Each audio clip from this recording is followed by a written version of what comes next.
Hi, and welcome to the X22 Report Spotlight. Today we have a returning guest, Michael Snyder. He is the creator and owner of the economiccollapseblog.com and endoftheamericandream.com site. You can find his books, his DVDs, everything on his sites. I'm going to be putting all the links at the bottom of the video. And I'd like to welcome Michael back onto the X22 Report Spotlight. Michael, welcome back to the Spotlight. Thank you. It's great to be back. Hey, thanks for coming back. And let's start off with the elections. And let's start off with what happened before the elections, because we saw unemployment all of a sudden drop to 4.9%. GDP all of a sudden surged to 2.9%. And the stock market, of course, as we know, is at all-time highs. And now here we are after the elections. And many people think, well, maybe the economy's fixed. Maybe everything is fine. Maybe we don't have to worry. In your opinion and all your research and everything that you looked at, is the economy okay now? Oh, definitely not. In fact, our long-term problems have gotten even worse. But if you look at it, a lot of people, especially Democrats, may think, well, Barack Obama did a pretty good job. But when you look at it, he's actually going to be the only president in all of U.S. history to never have a single year when U.S. GDP grew by at least 3%. And now remember, he's had 2 terms, so he's had 8 years to try to get this done, but not a single year. Every other president, even back during the Great Depression, they had down years, but then they would have up years too. And every single president throughout U.S. history has had at least 1 year when the economy grew by at least 3%. So we've been in this stagnation period for a while, but it's not been stagnation for everyone. For example, the people at the very top, they've been doing quite well with the stock market rising thanks to the Federal Reserve pumping it up with funny money, the manipulation. So the people at the very top have been doing well. Meanwhile, people in the middle class and at the lower end of the scale have not been doing so well. For example, you look at, there was a survey taken last year, found that 62% of all Americans had less than $1,000 in savings. And then they took the survey again just here recently this year, and they discovered that number had jumped up from 62% to 69% of all Americans have less than $1,000 in savings. And so what that means is essentially about 2/3 of the country is living paycheck to paycheck without a cushion to fall back on. And so that's a major concern. We've seen credit card delinquencies. They just hit the highest level that we've seen since 2012 in 4 years. So people are getting behind on their credit card payments. We're seeing corporations, they're behind on their debts at the highest level since the last financial crisis. We've got CNN has reported that 35% of all Americans have a debt that is at least 180 days past due. So approximately 1/3 of all Americans can't pay all their debts. We've got the rate of home ownership, which is kind of a sign of how the middle class is doing. Well, that's fallen for 8 years in a row and is now hovering near a 50-year low in terms of the percentage of the country that owns a home. We've got poverty exploding. In fact, New York City, right where Wall Street is from, where Donald Trump is from, is one of the areas which has been doing better than the rest of the country. Well, the number of people the number of homeless people in New York City just hit a brand new record high. And so we've got all these, even in this time of when things have been fairly steady, the economy's not really been growing, but things have been relatively stable.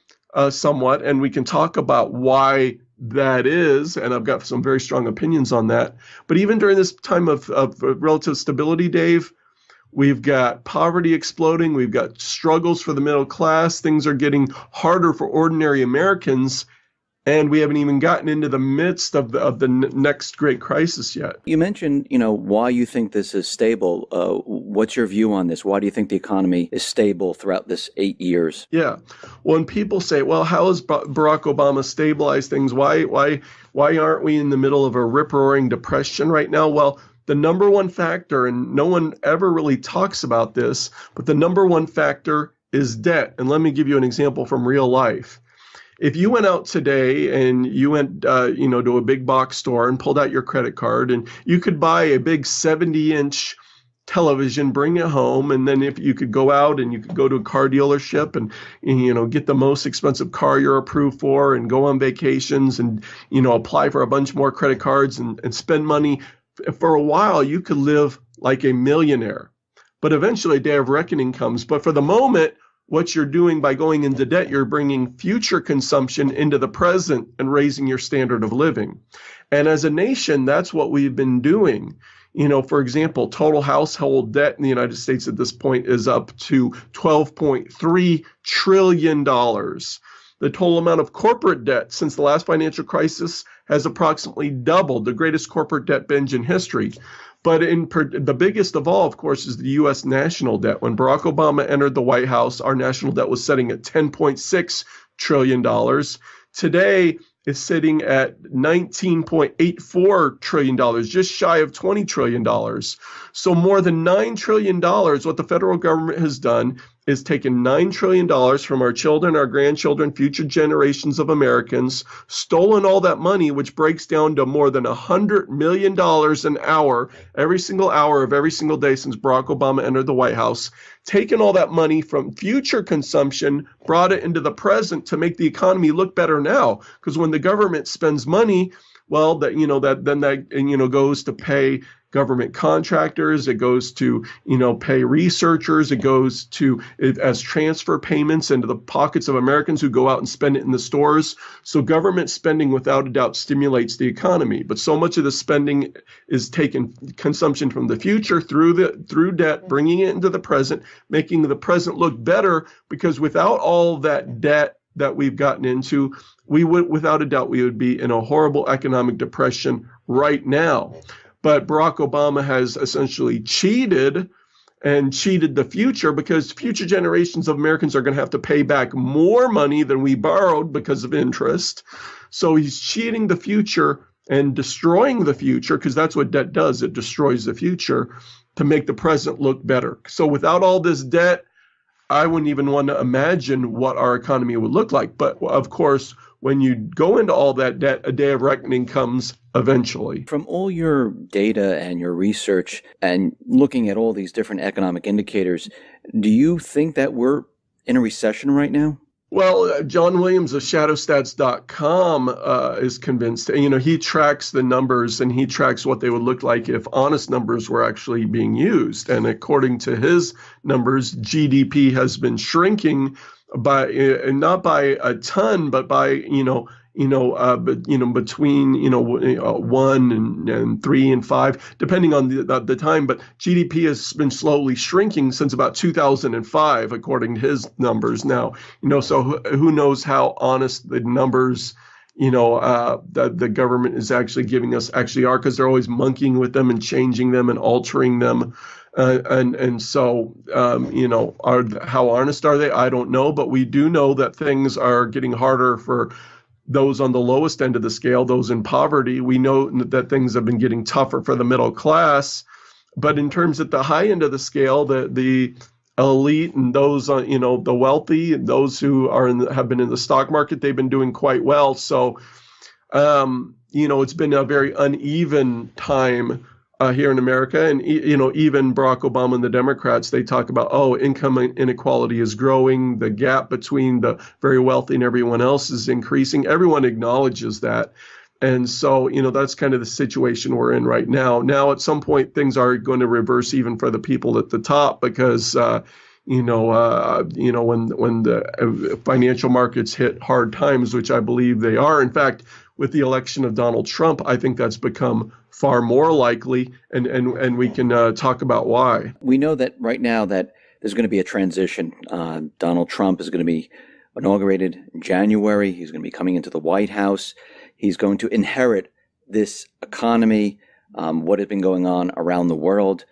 And when he gets everything and, he looks at it and he hears what's going on, maybe they'll tell him the truth. Maybe they'll sit down with him and say, the economy is not as good as we've said.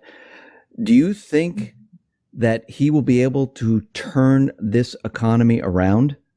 I'm scared. I'm hopeful that for Donald Trump to be successful, but I am skeptical. And the reason why is this, because under the current situation where, our current system We're using a debt-based currency. The heart of the system is the Federal Reserve, and the system is designed to devalue our currency. And since the Federal Reserve was created, the value of our currency has declined by about 98%. It's designed to get us in an endless debt spiral from which there's never any possibly hope of escape. And since the Federal Reserve was created, our national debt has gotten more than 5,000 times larger. And so Donald Trump's going to be faced with a dilemma. If he wants to continue forward with the current system, well, if he wants to try to start living within our means and only spending the money that we take in through taxes, we would instantly go into a depression, and then people would blame him and say, oh, you're so horrible, Donald Trump. So in order to keep even our current standard of living, much less improve things, you would have to keep going into debt basically at the rate that we're going into debt right now. Which would be horrible and would be, a criminal, regarding future generations of Americans. What we're doing to them is absolutely horrible. So in order to turn things around, turning things around, if he wants to monkey with tax rates, if he wants to reduce regulations, all those things are good, but they're just going to have a very small impact on things. If he really wanted to change things, he needs to fundamentally change the system, because the system is fundamentally flawed. And so to fundamentally change the system would involve shutting down the Federal Reserve, going to a debt-free form of money, and fundamentally changing things at the foundation. And he hasn't talked about that. I'm skeptical that he would be interested in doing that. And so I doubt that would happen. But that would be, in order to fundamentally fix things, you've got to fundamentally change the system. So, he's going to inherit this situation, and maybe he actually believes that he can fix things, but I'm extremely, extremely skeptical at this point. And then the big problem is, the reason we've been able to go into so much debt, Dave, is because the rest of the world has been willing to loan us trillions upon trillions of dollars at ultra low interest rates which are way below the real rate of inflation, it's irrational, and irrational bubbles like this don't last forever. But now, since the election of Donald Trump, what have we already seen start to happen? The stock market has risen, but the bond market has had problems, and the rest of the world, they don't like Donald Trump so much. China doesn't like him. Europe doesn't like him. Saudi Arabia, they wanted Hillary.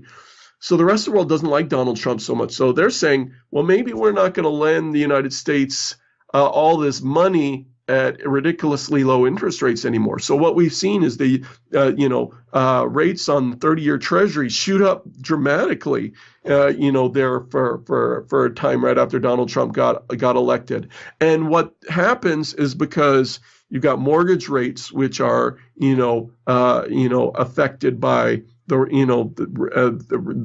rate. You've got auto loans which are ultimately affected. You've got credit card rates. You've got student loans.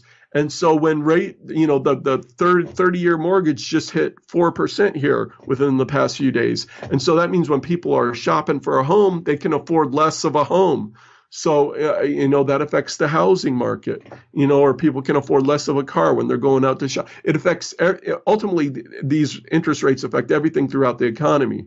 So if Donald Trump gets in, relations with the rest of the world don't go well, the rest of the world is kind of sours on lending us money, rates go up, well, that is going to slow down everything. So that's another key factor in why we're not in a rip-roaring depression right now, because interest rates have been so low. We've been able to borrow this money at super, super low interest rates. That changes, and that changes everything. And so that's another huge area of concern for me, and another reason why I think we could be looking at a huge economic slowdown while Donald Trump is in the White House. We're already seeing the effect of interest rates moving up just a tiny bit with the mortgage apps. They're down quite a bit as the interest rates are moving up a little bit. And we can see the effect already of all of this. And the only reason I'm seeing that, and what you're saying too, Mike, is that they're keeping the rates very, very low because of all this debt. They will not be able to support it if they raise interest rates. That's why, like Europe and Japan, they're in negative territory already.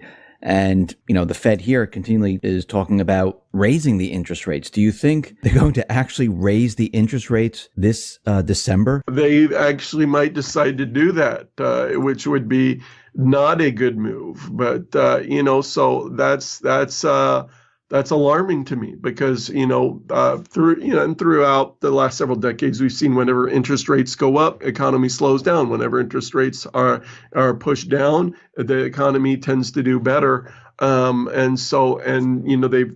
pushed them to the floor, while Obama was president, and then they were very hesitant to raise them, in this whole period right before the election, because they certainly didn't want to hurt Hillary Clinton's chances. But now they're talking about raising them. They might raise them, and there's a whole bunch of factors. There's many people out there that are concerned that the global elite didn't want Donald Trump, obviously. And they're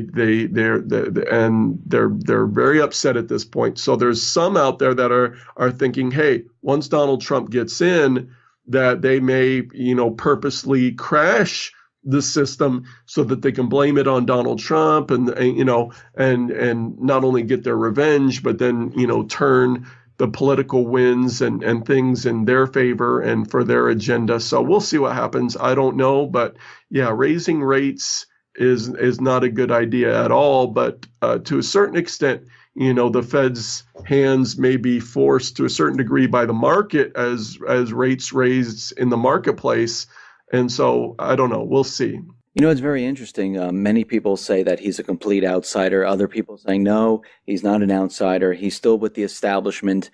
And you said before, if he doesn't remove the central bank, if he goes along with the banks and he doesn't really do that much, maybe he is an insider pretending to be an outsider. We don't know yet because he hasn't really done anything. A lot of talk out there. But what's very interesting about all of this is you talked about the crashing of the economy, that they might do it while he's in office.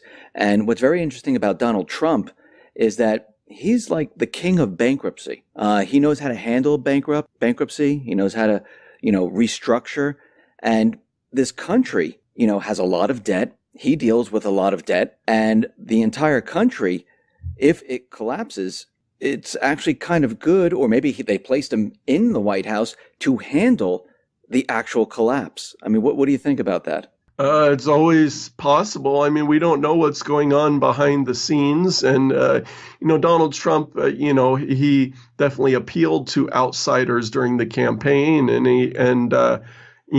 he spoke against, free trade and a lot of these other things that are dear to the global elite. So, was he just pretending? I don't know. I guess time will tell. Time will show us what he really intends to do, what's really in his heart. But I don't think he is an insider, in my opinion. I don't think he is a puppet of the global elite.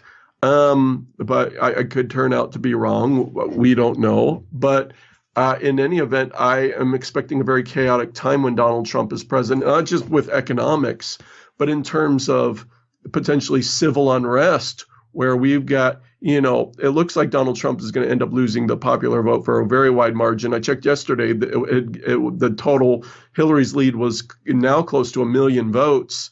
And the far left is very, very upset about that. We've already seen, riots and protests in cities all over America. And then they're planning the biggest one of all for January 20th, Inauguration Day in Washington, D.C., which is traditionally a time of celebration, the nation coming together, celebrating the new president. But they want to disrupt it as much as possible. They've, this Not My President movement. They've got a hashtag DisruptJ20, which is trending on Twitter and Facebook. And they want to go in, they want to disrupt, they want to force festivities inside. They want to basically do as much as they can to make the point that we don't like Donald Trump, we hate Donald Trump, we're going to fight him every step of the way. And, and of course, Donald Trump has shown that he's kind of got a short fuse. And so this feud, this anger, this frustration, which I believe right now America is more divided than I've ever seen in my entire lifetime.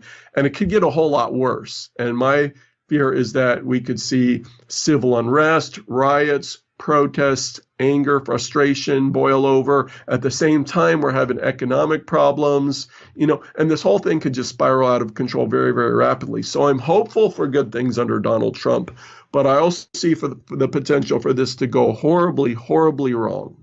Do you think these protests and the rioting and stuff, do you think this is all being orchestrated to divide America right now? Well, I believe George Soros and far left organizations are definitely organizing things, pushing things. So there is an orchestration, but I also believe that so much of what people are feeling is real. I mean, people out there actually hate Donald Trump. A lot of people do believe that he's essentially the devil, and the things that and they call, they say, oh, it's going to be like living in Nazi Germany, and they use these terms which evoke emotions in people and get people feeling a certain way.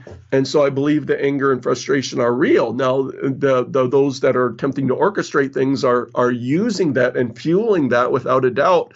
But I also believe that it's tapping into real emotions and how people are really feeling out there. So I think there's both things going on. So what do you think, like Soros and others, what do you think the end game is? I mean, what are they trying to accomplish with all of this? Well, I think that Hillary Clinton was supposed to win. The pundits were telling us 80-90%. And so I think the left was lulled into a little bit of a sense of complacency. They didn't think there was any chance Donald Trump was going to actually win. So they didn't like him, but they thought, he's going to be easily defeated. So they were kind of stunned and shocked and surprised that he actually won. And so now they're shifting gears and they want to oppose him and fight him as much as possible. I'm sure they'll try to find some ways to try to impeach him, but with the Republicans in control of the House and Senate, that is going to be kind of far-fetched. So I'm sure they'll be trying to bring up whatever scandals they can. They'll be trying to block him however they can in Congress. They'll be, trying to do whatever they can. But then also, they're going to, try street action, street protest, try to but basically they want to fight whatever he's trying to do as much as they can, obstruct, slow down, and keep Donald Trump from accomplishing anything that he's set out to do. So, and really, I think the election of Donald Trump is going to be the number one most galvanizing moment for the far left that we've seen in modern American history. So it's gonna give them motivation. It's just as if the election of Hillary Clinton would have kind of galvanized the right, but even more, because there's no president that the left has ever hated more than Donald Trump, and he's not even in office yet. And so I think this is going to fuel them, fuel their numbers, fuel their passion, fuel their causes. And so, I think we're going to see some big things from the far left. Do you think their ultimate goal is to maybe push a civil war here in America? Well, some people are already potentially talking about that because they're saying, well, the system has failed us. And even, we've had some celebrities go online here over the past few days and talk about revolution. Let me see if I can find some of these quotes for you, because on Twitter, they're actually using the word revolution. And let me, here we go. Let me see if I can find this for you. And it's not just, the rank and file, but it's actually celebrities that are calling for a revolution. One of them was, here we go. Let me see if I can find it. I don't think I can. Oh, here it is. On Twitter, Katy Perry, she warned, quote, "The revolution is coming." This is Katy Perry, one of the biggest pop stars in the world. And then comedian Sarah Silverman said, quote, she called for, quote, "revolution in the streets." So there, we've got these prominent celebrities that are calling for revolution in the streets. And of course, people all over Twitter, they're threatening Donald Trump. They're saying that they're going to do this, they're going to do that. So we'll see. I think a big indication of how powerful this movement is going to be is January 20th, because they've got a couple months. The other day we saw a protest in New York City, 25,000 people showed up basically on the spur of the moment. But I think January 20th, the far left has, 2 months to organize their forces to say, hey, we're going to descend on Washington, D.C. We're going to protest Donald Trump like no one's ever protested inauguration before. And how big that gets, I think, is going to be an indication of how powerful this movement's going to be moving forward. You know what's funny about all this, Michael, is that, in the beginning, everyone agreed to the rules. Okay, we're going to campaign. I'm not talking about how they campaign, but we're going to campaign. We're going to let the people vote. We understand there's electoral college, and we all agree on this. And, we had the election, and everyone thought, like you said, the corporate media, the U.S. government, they actually thought, oh, it's in the bag. Hillary won, no problem. And they find out that, oh, wait a minute, this is not true. Everything they told us was a complete lie, that Hillary's not winning. Everyone voted the opposite way. And now they don't like the rules. Now they're very upset with the rules. So when we look at all this, they were okay with it when they thought their candidate was going to win. And now that their candidate lost, they're not okay with it, and they're trying to change the Electoral College. There's petitions out there. I think Senator Boxer is out there creating a bill.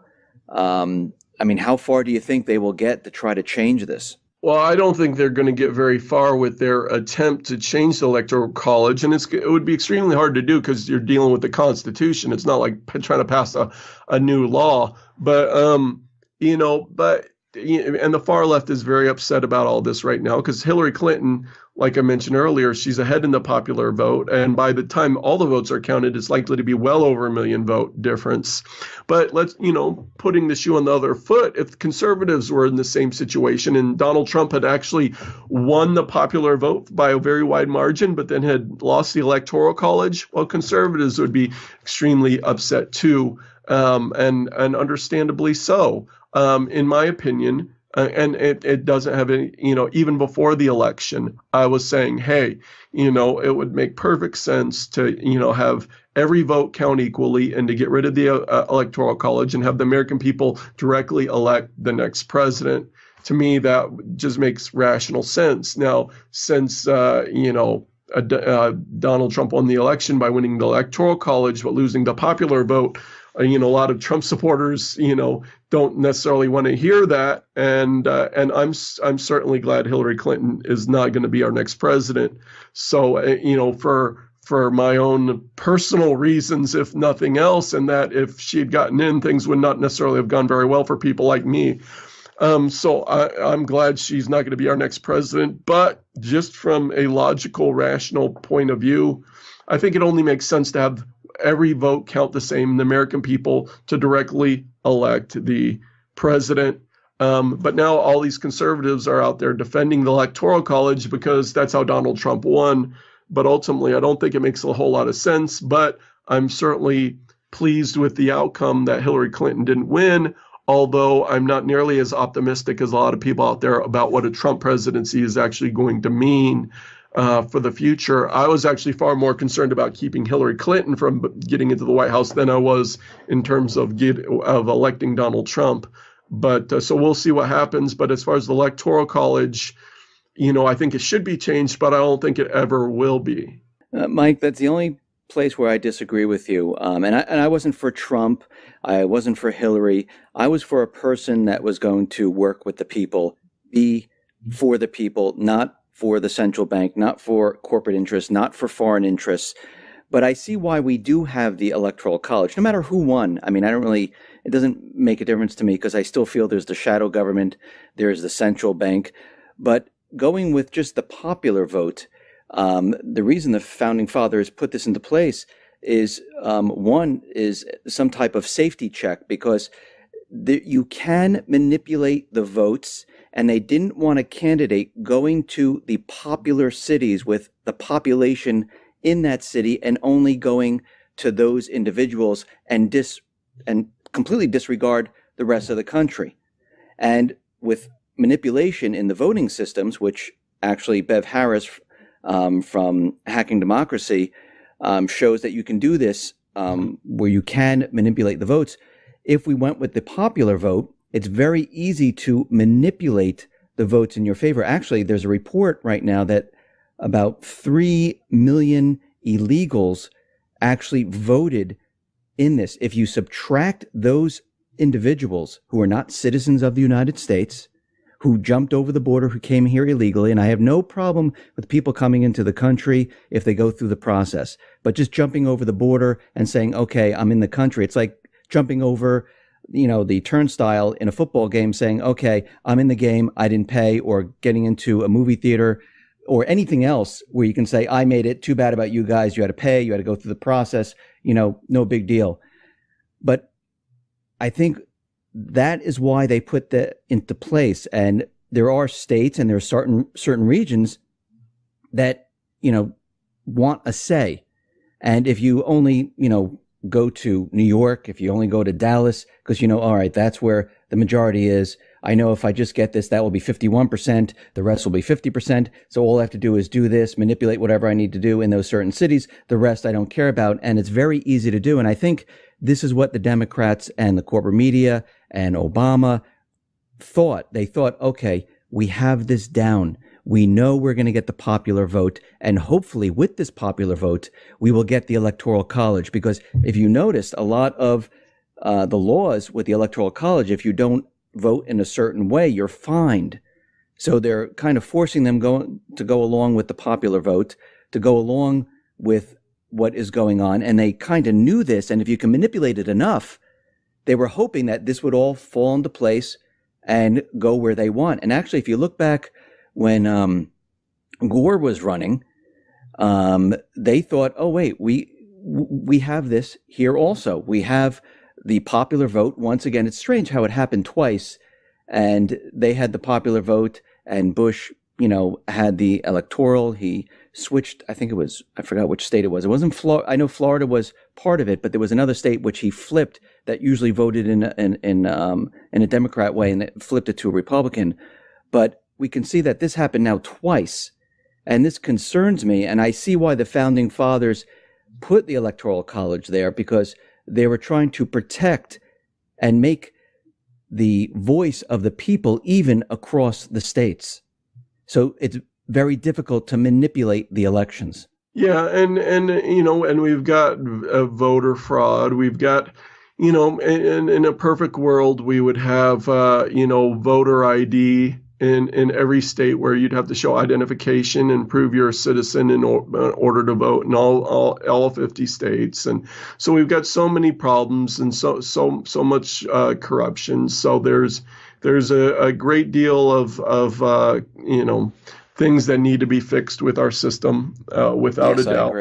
I agree with you. Before the election, they were saying, hey, it's possible Trump could win the popular vote, but the Electoral College seemed to favor the Democrats. And in terms of what Trump had to do, how he had to win so many close states in order to have a chance. Now, he ended up running all those states and winning a few extra up in the Rust Belt.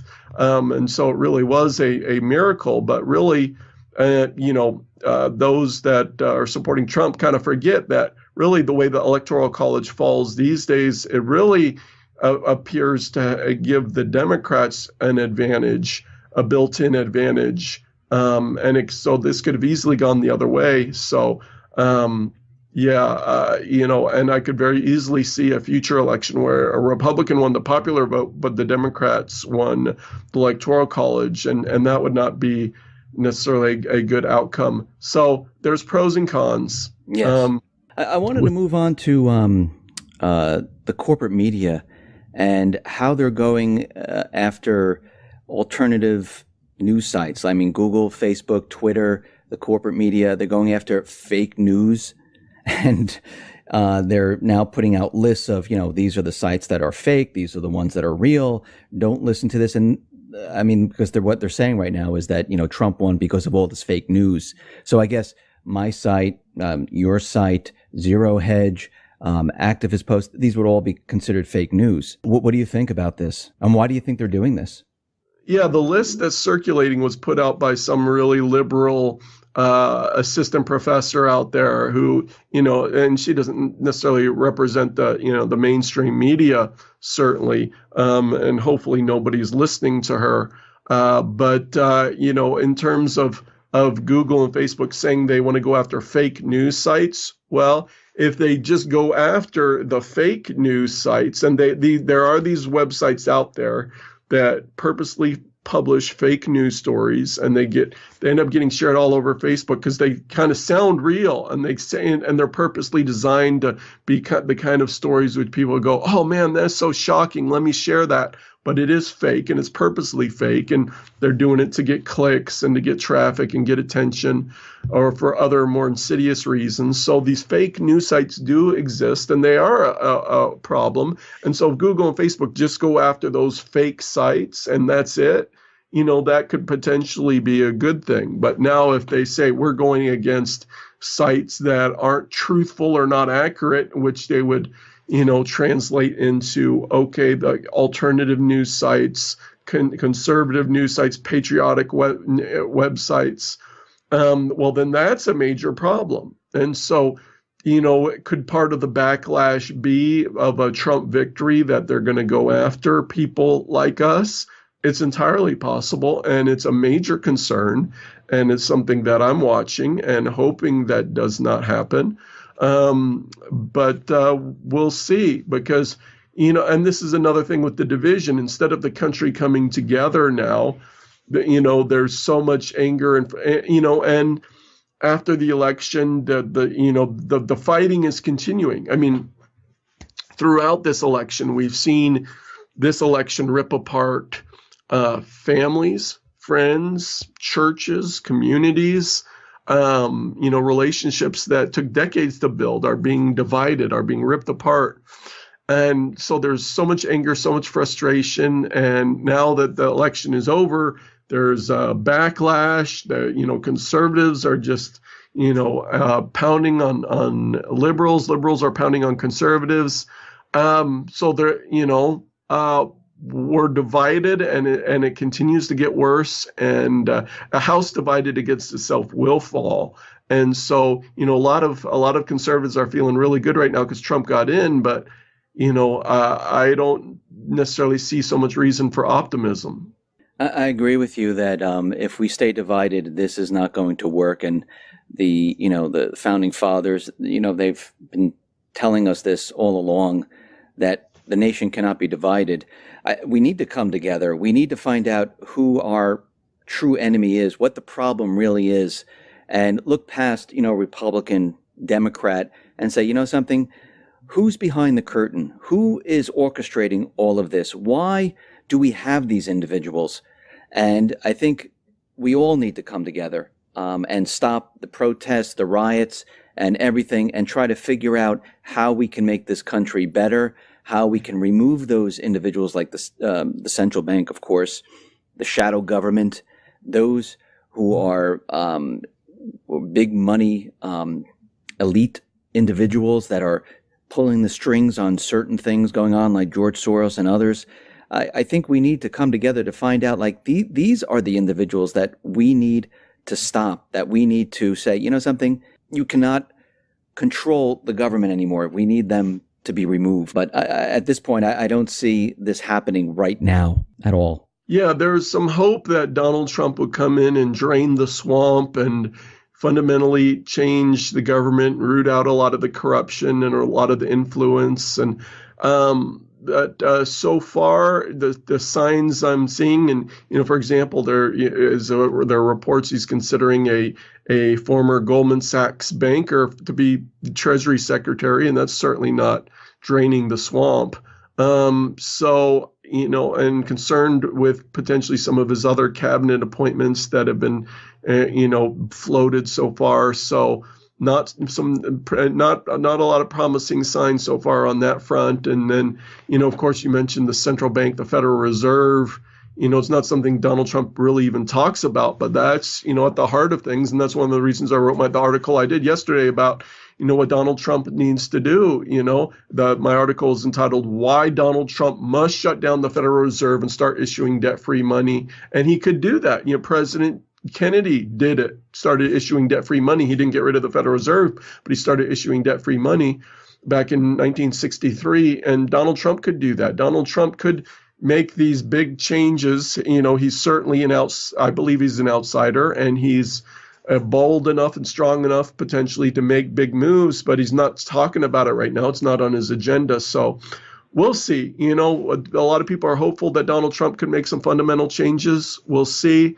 But I'm perhaps less optimistic than some people. Where do you think we stand with war? I mean, we were leading up to a world war, with Russian aggression, everything that's going on in the Middle East, the South China Sea. Where do you see us right now with respect to war? Yeah, if Hillary Clinton would have been elected, well, Vladimir Zhirinovsky, he's a top Russian politician. He had an interview with Reuters where he openly said, hey, if Hillary Clinton is elected, you're essentially voting for World War III. And over in Russia, they've been preparing like crazy. They just had a civil defense drill involving 40 million people.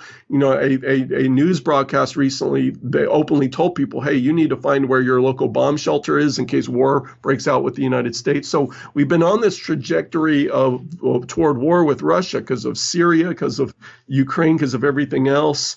And so that was a major concern. Now there's hope that now Donald Trump has gotten in, and certainly the Russians wanted Trump to get in. There's hope of improved relations with Russia.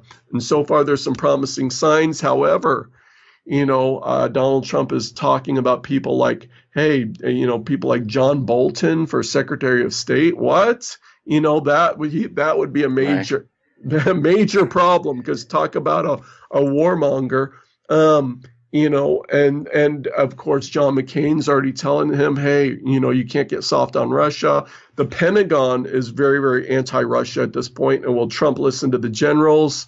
So, a lot of people are hopeful. I'm kind of skeptical, because so much of the establishment, the military right now is very anti-Russian.